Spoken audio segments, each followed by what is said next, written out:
violent and deadly 4th of July in Chicago. The shooting numbers this morning alone already proving to be much more violent this holiday compared to last year. CBS 2's Mike Puccinelli is live outside of Chicago Police headquarters with a closer look at those numbers. Good morning, Mike.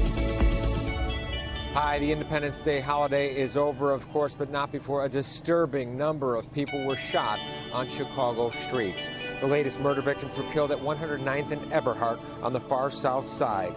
Just before 1:30 this morning, police say a black SUV pulled up to a home where people were gathered out front. Someone inside that vehicle then opened fire on the group. 4 people were hit, 2 were hit in the chest and back and were pronounced dead at the scene. 2 others survived after being rushed to the emergency room. Those 4 people are among the nearly 100 people shot since Friday. In all, police say 13 people were killed and 87 wounded. The city's top cop says his department is working overtime to try and quell the violence. Quite naturally, I'd like to see 0 murders, 0 shootings. So certainly we can't celebrate what we've seen, but people are out there working hard. And in the last 24 hours, 7 people were killed and more than 30 were wounded after a very, very violent holiday weekend. Reporting live outside police headquarters, Mike Puccinelli, CBS 2 News. Marissa, Aaron? Okay, Mike, thank you.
December 14th, 2010.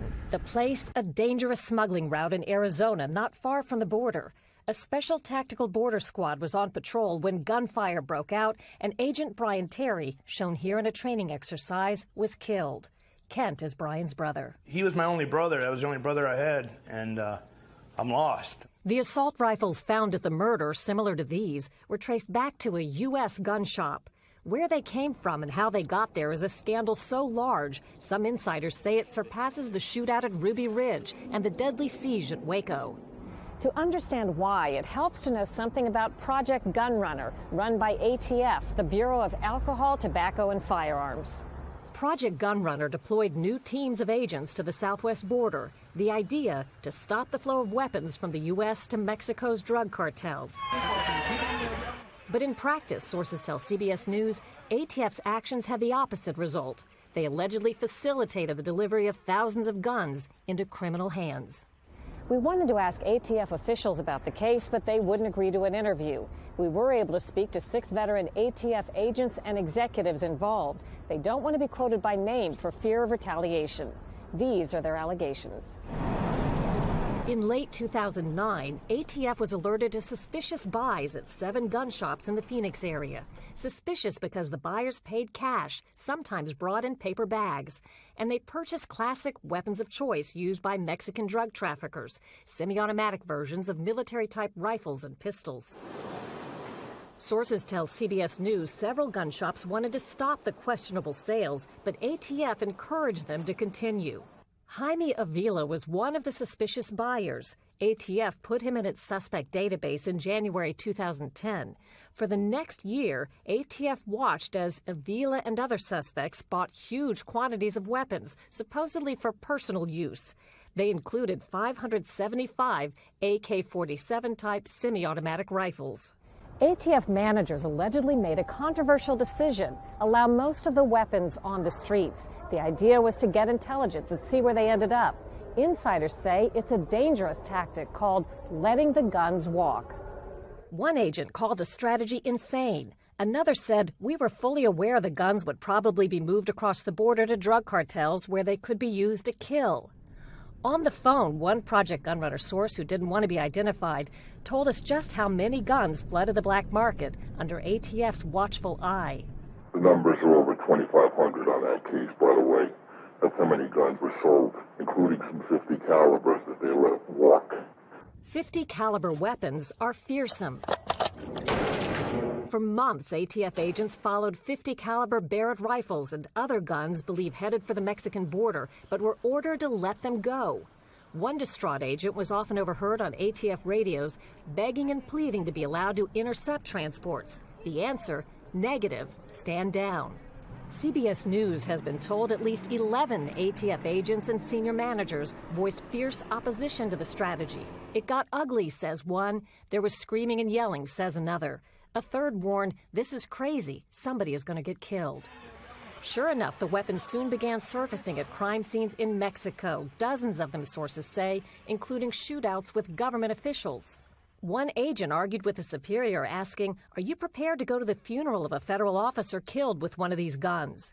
Another says, "Every time there was a shooting near the border, we would all hold our breath, hoping it wasn't one of our guns." Then Border Patrol agent Brian Terry was murdered. These are the serial numbers on the 2 assault rifles found at the scene. They match 2 rifles ATF watched Jaime Avila buy in Phoenix nearly a year before. Officials won't answer whether the bullet that killed Terry came from one of those rifles, but the nightmare had come true. Walked guns turned up at a federal agent's murder. You feel like shit. You feel for the parents, one ATF veteran told us. Hours after Terry was gunned down, ATF finally arrested Avila. They've since indicted 34 suspected gun runners in the same group, but the indictment makes no mention of Terry's murder, and no one is charged in his death. He'd want him to tell the truth, and that's one thing my brother didn't like was a liar. And that's what he'd want. He'd want the truth. In a letter, the Justice Department says the ATF has never knowingly allowed the sale of assault weapons to suspected gun runners. Cheryl Atkinson, CBS News, Washington.